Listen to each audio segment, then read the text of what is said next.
Assalamualaikum warahmatullahi wabarakatuh dan salam sejahtera kepada semua pelajar.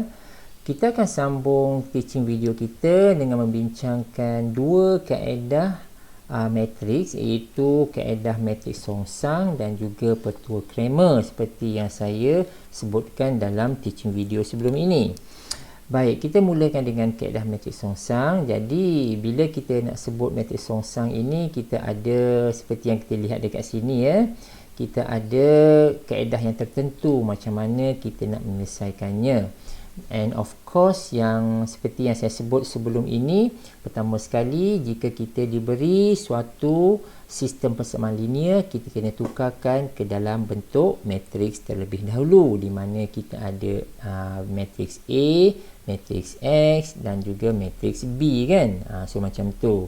Jadi kita kena buat beberapa cara kerja macam ni lah. Jadi untuk memudahkan, saya nak patah balik kepada teaching video, slide teaching video kita sebelum ini, yang ini, untuk kita lebih mudah lah ya. Ini adalah paparan yang kita pernah nampak sebelum ini ya, menyelesaikan sistem persamaan linear menggunakan matriks songsang dan petua Cramer. Now, kita fokuskan kepada yang A terlebih dahulu, matriks songsang. Right? Di mana akhirnya kita akan mendapatkan kalau dia 2x2 punya matriks, kita akan dapatkan nilai X dengan Y. Kalau matriks 2 adalah 3x3, kita akan dapatkan matriks X, Y dan juga Z. Okey guys, kita buat macam ni. Kita ambil contoh yang ini ya, tukarkan dulu. Kita ambil contoh yang ini dan akhirnya kita akan cuba dapatkan A inverse tu macam mana. Baik, ini adalah sistem persamaan linear. Dan ini adalah bentuk matriks yang kita derive daripada sistem persamaan linear yang diberi. Dan kita denotekan A adalah matriks ini, X adalah XY yang ini, dan B adalah matriks 05 ini. So, ini step pertama, ini step kedua. Dan step ketiga, saya dah tandakan dekat sini ya. Step 1, step 2, step 3. Step 3 ni kita akan menggunakan yang ini.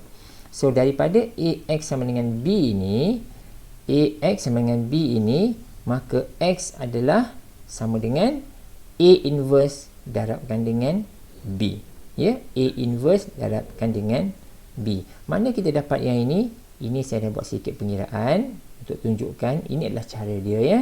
So asal dia kita ada mana? Kita ada AX sama dengan B kan? Dekat inilah AX sama dengan B. Jadi apa yang boleh kita buat adalah saya akan darabkan A inverse pada kedua-dua belah. Itu cara dia ya.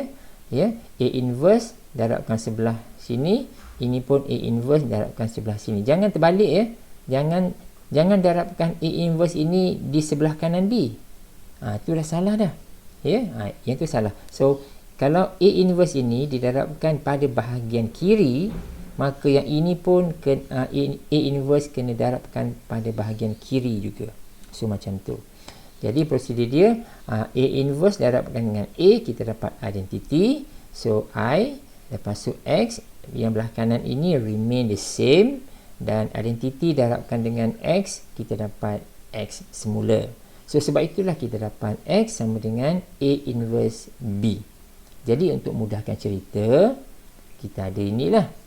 So from here, from AX equal to B, how we derive X adalah A inverse darab B. Okey.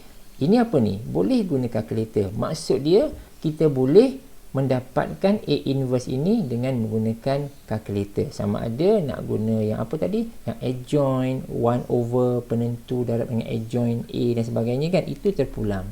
Tapi kalau kita buat sekali harung ke, kita buat satu-satu ke, kita boleh menggunakan calculator. So once kita dah dapatkan A inverse ini, so kita boleh darabkan hasil A inverse ini, matriks ini, dengan matriks B dengan menggunakan kalkulator juga. Dan one off kita dapat jawapan. Alright, ini adalah cara dia. Jadi kita lihat satu contoh kat sini. Contoh dia, tengok ya, ada di sini ya. Okey, satu contoh mudah. Ini kita start dengan apa? Start dengan matrix 2x2. Ya, okey, yang pertama sekali adalah kita kena tukarkan sistem persamaan linear ini ke dalam bentuk matrix yang ini. Alright. So, jadi kalau kita perhatikan, bila kita dah tukarkan dalam bentuk matrix, mana A? Ini adalah matrix A, betul tak? Ini A, ini X, ini adalah B. Jadi kita dapat ni lah, A, X dan B. So, kamu boleh lihat ya. So, since kita dah dapat yang ini, maka kita akan menggunakan yang saya sebutkan tadi tu. AX sama dengan B, maka A sama dengan A inverse darab B. Okey, so daripada sini kita boleh menggunakan kalkulator untuk mendapatkan setiap satu ini. B ni memang kita dah tahu, A inverse kita tak tahu kan. So dapatkan A inverse terlebih dahulu dan kita darabkan kedua-dua matriks ini dengan menggunakan kalkulator. Ini kita bincang kemudian. Baik, dekat sini ada ditunjukkan manual. Manual macam mana kalau kita tak gunakan kalkulator lah. Jadi kita boleh lihat ya, ini adalah kalau dia melibatkan 2x2 punya matrix, kita pertama sekali kita ada rumus ya, kita ada rumus. Ini saya dah bincangkan dalam teaching video sebelum ini. Rumus untuk mendapatkan A inverse bagi matrix 2x2. Ini rumus dia. Okey, so kita dapatkanlah. Dan ini satu persatu step yang perlu kita buat. Kalau manual ya, kalau manual, so ini adalah cara untuk mendapatkan penentu dia, iaitu determinant. Kamu boleh lihat, dan ini adalah dia guna rumus lah, guna rumus. Ya, ini buat satu persatu. Ini baru kita dapat matrix A inverse. Ini rumus ini ya, rumus ini kita baru dapat A inverse. Dan baru kita nak masukkan ke dalam sini. Baru kita masukkan ke dalam sini. A inverse yang kita dapat ini darabkan pula dengan matrix B. Kita buat manual. Jadi dekat sini kita, ini adalah A inverse dia. Kita nak darabkan dengan B, kita buat proses berikut dan akhirnya kita akan dapat matrix tu 2 negatif 1. Maksud dia nilai X adalah 2, nilai Y adalah negatif 1. Ini adalah kita punya conclusion kita. X2, Y negatif 1. Baik, ini adalah contoh 2x2. Untuk contoh 3x3, saya ambil satu contoh dekat sini untuk kita bincangkan. Kita lihat. Idea dia sama juga macam 2x2 tadi tu. Kita lihat. We are given persamaan linear, sistem persamaan linear macam ni. Pertama sekali kita kena tukarkan dalam bentuk matrix. Yang ini kan. So kita perhatikan yang ini, dan daripada sini kita denotekan setiap ini dengan apa? Dengan A, dengan X, dengan B. Dengan B. Alright. So apa yang kamu nampak dekat sini ya? A, X dan B. So from here kita akan menggunakan apa yang saya sebut tadi. From AX equal to B, maka X sama dengan A inverse darab B. So, sama seperti 2x2, 3x3 juga kita boleh gunakan kalkulator. Sama ada kita nak buat macam ni, ataupun kita buat satu persatu dengan menggunakan rumus. Ini rumus ya, iaitu 1 per penentu, 1 over determinant, darabkan dengan adjoint A. So, adjoint A boleh dapatkan dengan kalkulator. Lepas tu determinant bagi A pun boleh menggunakan kalkulator. So kita boleh gunakan kalkulator lah, ataupun dengan kalkulator juga tanpa kita kira yang ini, kita one shot kita boleh dapat A inverse dengan menggunakan kalkulator sahaja. Dan bila dah dapat A inverse itu, kita boleh darabkan lah dengan B. So macam tu ya. Cuma di dalam sini ditunjukkan kaedah manual jugalah. Kaedah manual macam mana kita nak mendapatkannya. Kita akan menggunakan rumus ini dulu. Ya, rumus ini di mana kita akan dapatkan penentu bagi A secara manual, cari adjoint A, lepas tu baru dapat A inverse, dan baru kita darabkan dengan B. So kamu boleh lihat ya, ini adalah step dia. yang kita nampak ini adalah macam mana kita nak mendapatkan penentu bagi matriks A, iaitu matriks 3x3. So yang paling mudah adalah guna kalkulator lah ya, tak perlulah kita buat macam ni. So kalau perlu kita buat, kalau tak perlu better kita guna kalkulator. So jawapan hasil penentu dia adalah minus 20. Dan seterusnya kita perlu dapatkan, nampak tak? Kena cari minor bagi A, kena cari cofactor bagi A, then it followed by adjoint bagi A. So macam tu. So banyak benda yang kita kena buat lah ya. So jadi bila dah dapat semua tu, baru kita masukkan ke dalam formula berikut. So masukkan satu-satu lah. Negatif 20 kan, kita baru dapat tadi. Lepas tu adjoint A, masukkan dekat sini, kita darabkan dia, dan baru kita dapat inverse bagi A. Yang ni lah. Then apabila dah dapat inverse tu, baru kita darabkan dia dengan matriks B, iaitu 3, 4, 0. Buat sedikit pengiraan, akhirnya kita akan dapat 1, 2, 1. So jawapan akhirnya kita kena letakkanlah macam ni, kena nyatakanlah X itu sama dengan 1, Y sama dengan 2, Z sama dengan 1, macam ni. Ok guys, so itu adalah kaedah menggunakan matriks songsang. Seterusnya adalah kaedah petua Cramer.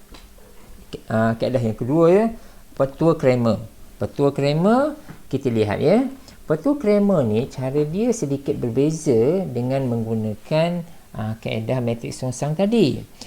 Secara umum dia, petua Cramer ini dia menggunakan penentu. Dia menggunakan determinant.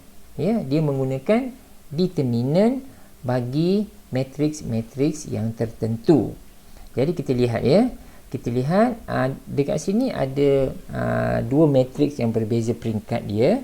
Yang pertama sekali matriks 2x2, yang kedua adalah matriks 3x3. Ya. So kita lihat yang 2x2 dulu. 2x2 ini hasil dia adalah X dan Y kan. Jadi kita lihat kat sini. Ini adalah cara kita nak mendapatkan nilai X dan juga nilai Y. Okey. Jadi cara dia adalah, nampak ni, penentu bagi A1, yang bawah ni adalah penentu bagi A. Right? Dan A itu diberi. A itu adalah suatu matriks ya, satu matriks, dan biasanya A sahaja yang akan diberi. A1 ni, A1 ataupun A2 ni tidak diberi. Kita yang kena tentukan matriks dia. Boleh ya? So saya ulang semula. Dalam kaedah petua Cramer, matriks bagi A diberi, tetapi matriks bagi A1 dan A2 tidak diberi. Kita yang perlu cari. Nanti saya tunjukkan macam mana kita nak dapatkan matriks A1 dan A2. Once kita dah dapat matriks A1, A2 dan juga matriks A ini, maka kita boleh menggunakan kalkulator menentukan untuk mendapatkan penentu bagi matriks A, matriks A1 dan matriks A2. Once kita dah dapatkan penentu dia, maka kita guna rumus ini. Okey. So itu adalah bagi matriks yang peringkat 2x2 ya, 2x2. Yang 3x3 pun sama juga.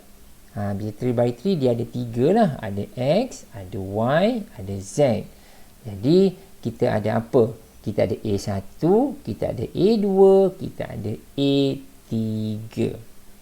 So macam tu. So jadi saya ada buat sedikit notation dekat sini, info kat sini. Apa dia? Apa A1, A2, A3 ni adalah ada perubahan pada lajur-lajur tertentu. Ya, ada perubahan. So maksud dia perubahan lajur tu dia bergantung kepada inilah A1, A2, A3 ni. Bermaksud untuk A1 ini pada lajur 1 ada perubahan. Untuk A2 ni pada lajur yang kedua ada perubahan. Yang A3 ni pada lajur ketiga ada perubahan. Itu maksud dia. Dia samalah dengan yang ini. A1 ini pada lajur pertama ada perubahan matriks dia, dia punya elemen tu ada perubahan. Yang A2 pun sama juga, pada lajur yang kedua ada perubahan elemen. Itu cara kita nak dapatkan A1, A2 ataupun A3 dekat sini. Okey. So, sekarang ni kita lihat satu contoh. Kita terus ambil contoh yang 3x3 lah. Senang Kita ada dua macam ni Ada dua macam ni. Yang biasanya kalau kita boleh buat 3x3, biasanya 2x2 ni senang je lah. Kita ambil yang bentuk yang susah ni. Baik. Kita lihat contoh. Ini adalah sistem persamaan linear yang diberi. Seperti biasa, once kita dapat sistem persamaan linear, tukarkan ke dalam bentuk matriks. Ini nombor satu dulu. So, kita tukarkan. Dan ini adalah bentuk matriks dia. Dan seperti biasa, kita akan denotekan setiap ini dengan A, dengan X, dengan B. Boleh? So, kita lihat rumus kejap. Rumus bagi cara dia macam mana? Tengok bagi A, bagi X, bagi X, bagi Y, bagi Z. Kalau kita lihat dekat sini, yang pembawah ni semua sama, betul tak? Penentu bagi A, penentu bagi A, penentu bagi A. Yang bezanya dekat atas, iaitu penentu bagi A1. A1 kita belum decide lagi Belum decide lagi matriks macam mana. Yang atas ni penentu bagi A2, ini penentu bagi A3. Itu berbeza. Tapi yang pembawah ini iaitu denominator dia sama. Penentu, penentu, penentu bagi A. So jadi kalau dekat sini, jadi penentu bagi A boleh diperolehi dengan menggunakan kalkulator. Okey, sebab A ni telah pun diberi kan. Ini adalah A kan. So tekan kalkulator, cari function mode untuk matrix, pilih determinant dan one off, kita akan dapat the determinant for A. Settle. Itu mudah. So sekarang ni yang kita tak tahu lagi adalah apakah matrix A1, A2 dan A3. Sebab saya katakan tadi ada perubahan pada lajur, betul tak? Lajur 1, lajur 2, lajur 3 ada perubahan. So kita kena identify dulu apakah matrix dia. Okay guys, listen carefully. Ini dia perubahan dia. Ini adalah A1, ini A2, ini A3. Nampak tak? Saya merahkan lajur pertama, saya merahkan lajur kedua, saya merahkan lajur ketiga. Macam tu. Okay, what is actually happen? Tengok kat sini. Ini adalah bentuk matriks yang asal, betul? Okay, untuk A1, nampak tak 340 ni? Ini adalah matriks B kan? Untuk A1, kita ni, lajur ni, yang 212 ni, kita replacekan dengan 340. Faham tak? Ini 340 akan masuk ke sini. So, dia akan jadi 340, negatif 1, 20, 3, negatif 1, negatif 2. Itu adalah A1. Clear? Boleh? Okey, untuk A2, 340 akan replacekan yang ini. Yang lain kekal. Itu adalah A2 A2 maksud dia 340 ini akan replacekan lajur yang ini. Okey, itu A2. Untuk A3, 340 ini akan replacekan lajur ini. Yang lain jangan usik. Yang lain masih lagi sama. Dan kita ubah saja yang ini. Oleh sebab itu, secara mudah je saya tunjukkan, ini adalah matriks bagi A1, A2 dan A3. Boleh So, it is a new matrix lah. Matrix baru lah kan. So, since kita dah dapat matrix A1, A2 dan A3, then baru kita boleh tekan calculator untuk mendapatkan the determinant for A1, A2 dan A3. Okay, so itu adalah cara dia. Bila kita dah dapatkan semua sekali, baru kita boleh masukkan ke dalam formula yang diberi ni. A1 ni apa? Kita isikan je. Isikan apa yang kita dapat tu. Dan akhirnya straight away kita akan dapat nilai-nilai bagi X iaitu 1, Y iaitu 2 dan Z iaitu 1. Okay guys, so saya rasa saya stop sampai sini dulu. Thanks for watching. See you in the next video.